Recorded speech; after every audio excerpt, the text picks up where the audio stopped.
Welcome back, everyone. Austin Roby's with us today from Johnny Appleseed Metro Park District. We're talking a little bit about the prairies. He's out at Kirakoff out by Kendrick.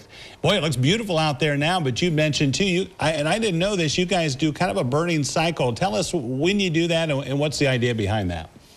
Yeah, so we do primarily two different types of burns. We do a spring burn and a fall burn. The spring burn kind of helps benefit the grass more so. This particular prairie we actually burned in the fall to kind of help promote some of the wildflowers that you see with us. Basically what happens is that in the fall, after everything's gone dormant, it's sitting here. So we'll run fire through it, and that recycles the nutrients back into the soil. And then another thing the fire does is it brings it down to bare ground. And that bare ground gets sunlight a lot faster in the spring, and it warms up faster.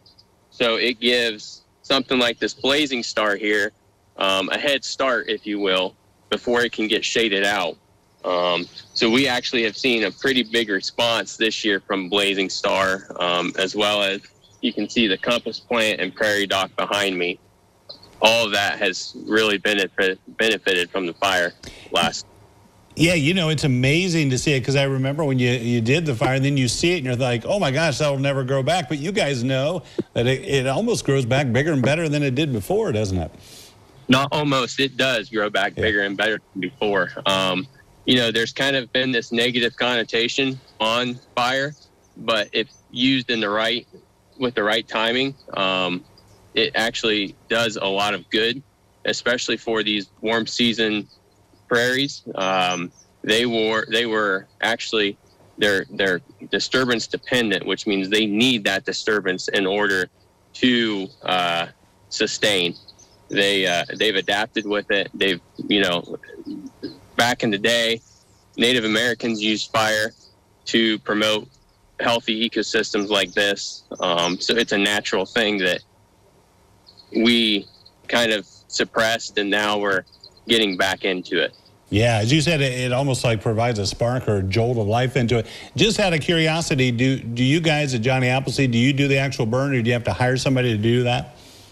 No, so we started our burn program about three and a half years ago, and we have been needing somebody else to come and manage the burn for us. But we actually this year, I got my certification to run the burns ourselves, so we can keep it all in-house now. Yeah, I would think the only thing is it's pretty weather dependent. I would think you don't want a lot of wind, that kind of thing, dry conditions. Finally, we got that rain, so we're in good shape there. Do you really have to watch the conditions before you do one of those? Oh, yeah. So we don't just decide one morning we're going to wake up and burn. There's a whole set of criteria that we have to meet before we can burn. You know, there's a prescription that I have to write, and if we're not within that prescription as far as what the wind direction is, how fast the wind direction is, humidity, all sorts of different factors, we can't burn. You know, everything's got to be pretty much perfect. Hey, you mentioned the flowers, obviously, that came back very well. Are there other wildlife, I assume, adapts and comes back pretty quick as far as butterflies and birds and that kind of thing? Oh, yeah. So just when we pulled in this morning, there was an indigo bunting sitting on one of these compass plants back here. And then we've watched, just as we're out here, some hummingbirds come in. So this compass plant that's back here,